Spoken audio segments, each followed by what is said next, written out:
Okay, bookworms, we should be live this week. I learned trying to do this on the road was a questionable decision at best. But hey, what up, bookworms? Mike back with another weekly update on the road.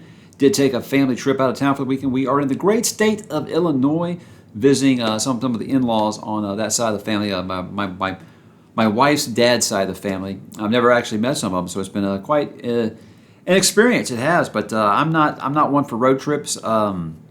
To be a road trip is like 3-4 hours and that's it. 15-hour drive, not exactly fun, especially under some of the conditions that we did have to endure. But hey, we made it. We are safe and we are here and we're having a good time. We're in this beautiful Airbnb that my wife picked out and it worked out quite well. And so I figured, why don't I go ahead and do one of these while the kids are off screaming and laughing in another room. I'm pretty sure you probably can hear them. But let's kick off like usual, guys. Talk about what am I reading.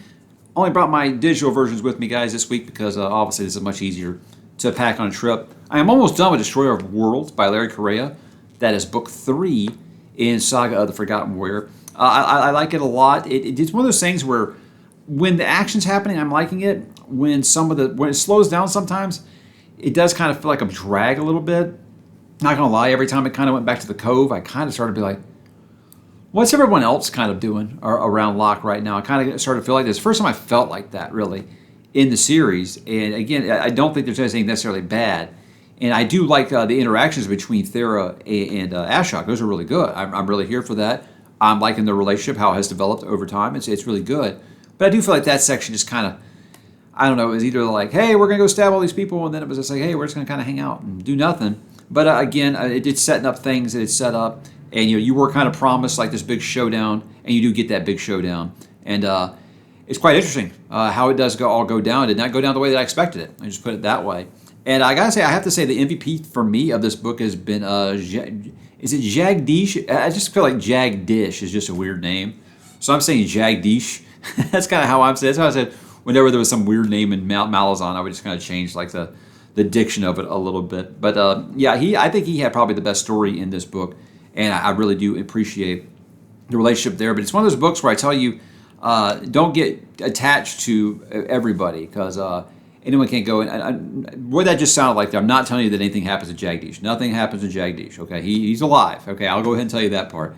But there are some things that happen in the story. They're like, man, that's hard. Hard times, Daddy, hard times. But yeah, I did like the book quite a bit. I've got like about 25 pages left, because we got to the B&B and unpacked and all that. And I said, hey, like I said, everyone's busy. I'm going to go ahead and try to record this now while everyone's just kind of chilling. But yeah, I did like where it did end up. And I'll finish that up probably before I hit the bed this evening. And I started also kind of concurrently reading The Moon is a Harsh Mistress because I'm kind of running out of days here in the month. So I want to go ahead and get that one in as well. There are like 4 or 5 books within the book. You know how they do like part 1, part 2. It's called a book.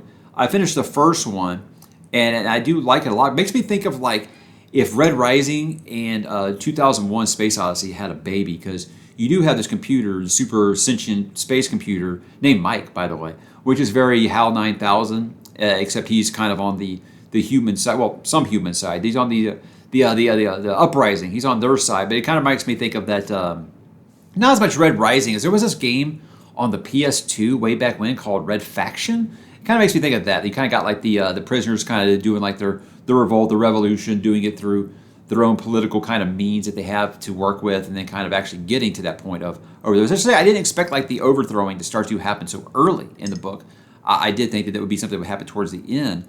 So it being really just kind of getting to the point, well, it was very, very cool. And Heinlein's a great writer. He really is. I like the way he sets the tone, really, what it's like up there on Loon, what life's like for the Loonies, which I think that's just a great name to call them. But I'm interested, not far enough in it yet to make a decision one way or the other. But I gotta say, I think so far that Jordan over at iWizard, he made a great pick with this one because I'm enjoying the ride so far. And I'll finish probably both of those up here. I don't know, probably not in this trip. I don't know, it depends. Me and my wife split the driving duties, and the thing was, like, when we weren't driving, we were sleeping, so I wasn't really reading a ton in the car. But yeah, taking turns like that, and if you can sleep, you gotta sleep when you can. And I am not a very good sleeper in the car, so I did read a little bit, but not very much as I would have liked to. But how about what am I going to read now? Obviously, finishing those two is going to be the big one. I'm going to continue with. I did bring my iPad with me, continue with Skypea, but Again, I tell you about this every week. I'm just kind of in a rut with it right now. And when it happens, it happens. Don't worry, it's going to be like one of those Malazan things where I'm just like, I never go back to it.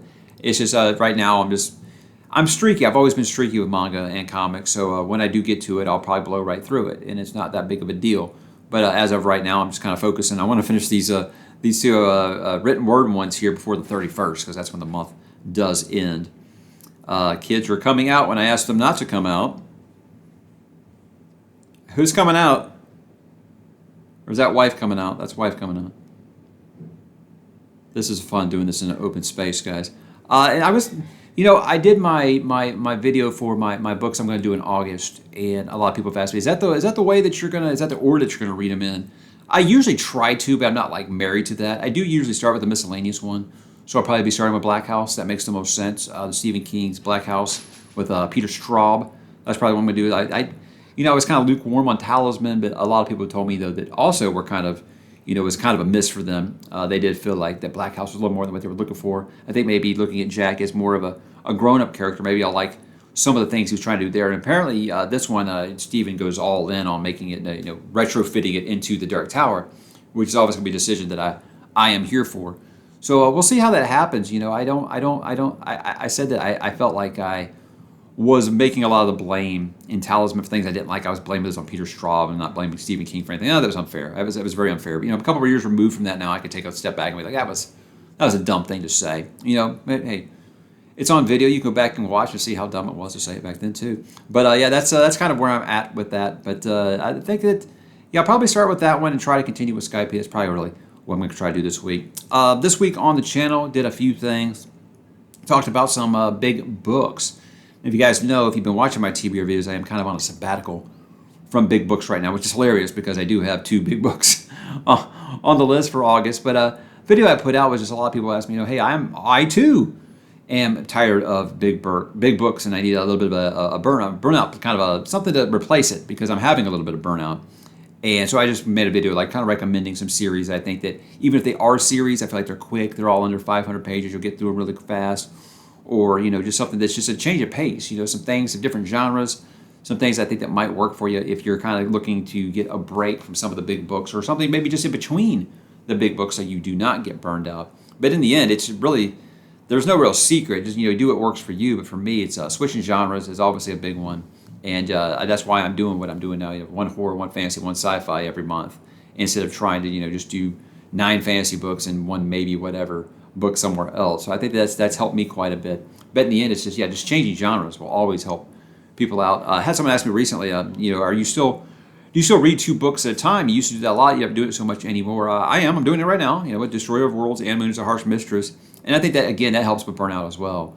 Is if you're getting really just bogged down in some of the story, the world building, and the story is really slow or something like that.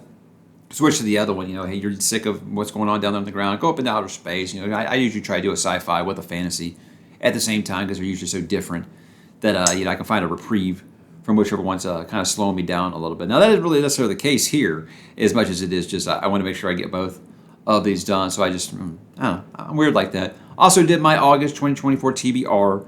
The big one on there is I was talking about all these books that people have been bullying me because look. It's hard on these booktube streets, guys. There's a lot of bullies out there. You got to watch out. There are a lot of bullies like Joanna.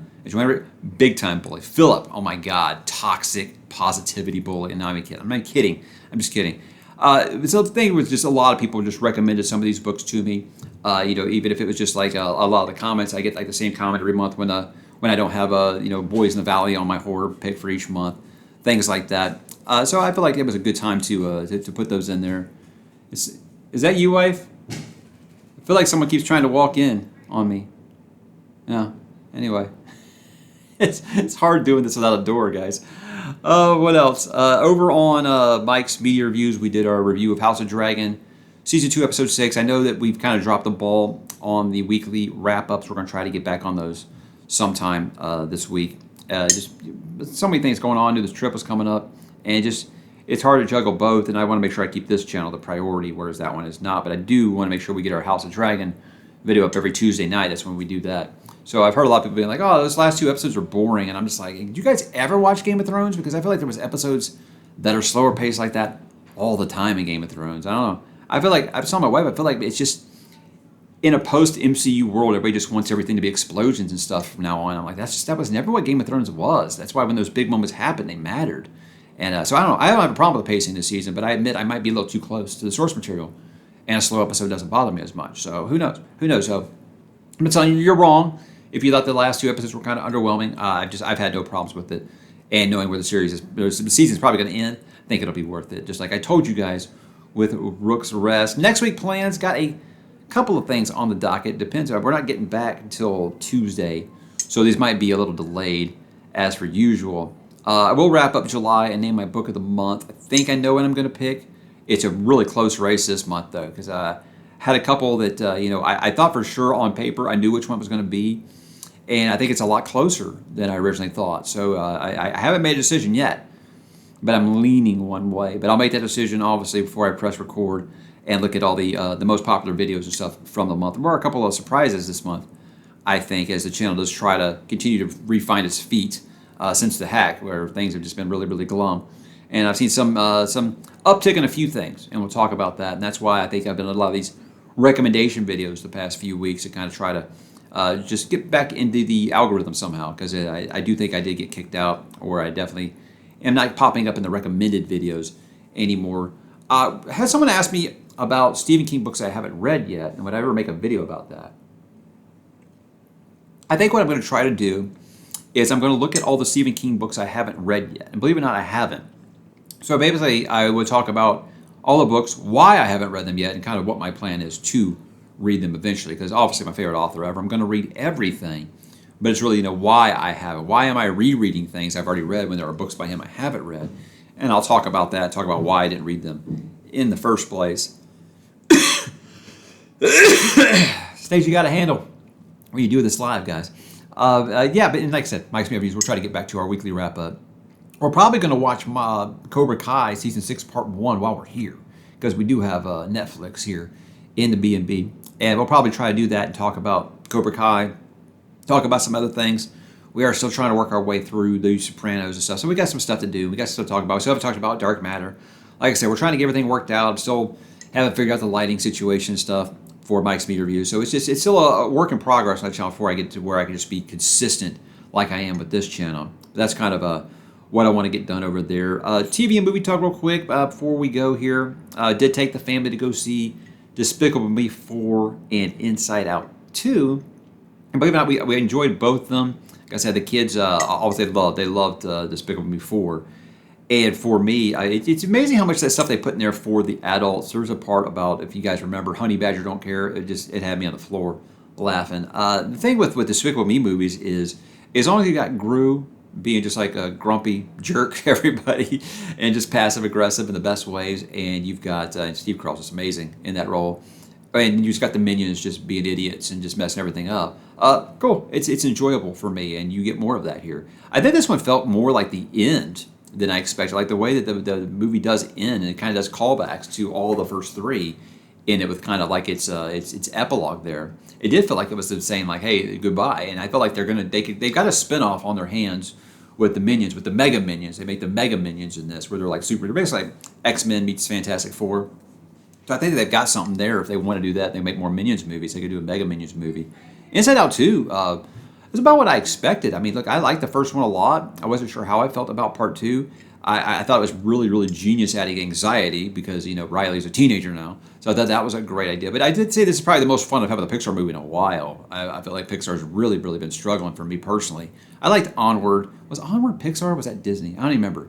Anyway, I just know that like more often than not recently, and again, I know these movies aren't made for me, but adults have hot takes about Pixar movies, and mine is they haven't really moved the needle because I watch them all with my kids, guys, I do. And I haven't really cared for many of them. They haven't really cared. My kid's still mad about Toy Story 4. He refuses to acknowledge it exists. So the fact that we all liked Inside Out 2 was fun. But I won't lie, at first I was kind of like, there might be too many emotions because in the trailers they just show you anxiety, but there's like 4 or 5 new emotions. And at first I was like, this is too much. I'm having a hard time keeping up. But I do like that they don't do it quite as black and white as you think, making it look like, okay, this emotion is the bad guy and this emotion is just like good intentions always, and it shows it's not quite like that. So I thought that was really fair the way they did and showed a little bit of the hypocrisy from some of the other emotions from the first movie.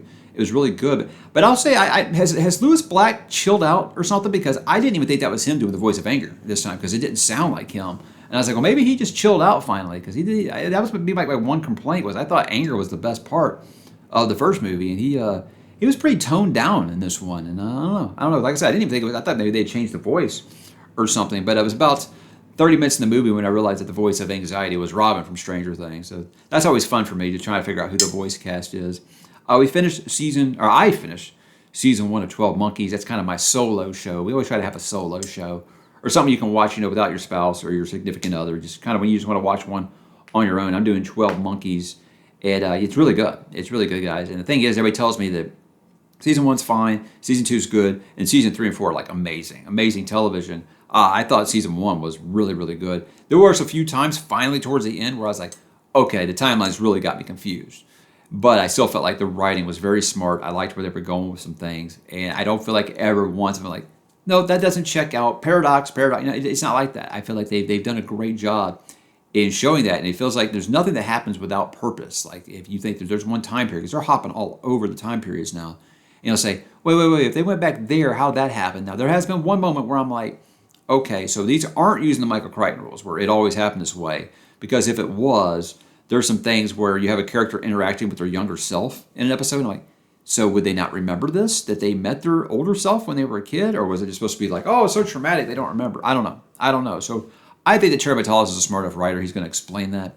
And I did like it enough. And the thing was, like, I was buying these on, Amazon on demand, on digital. And then I saw on Prime Day, they had the complete series on Blu-ray for $29.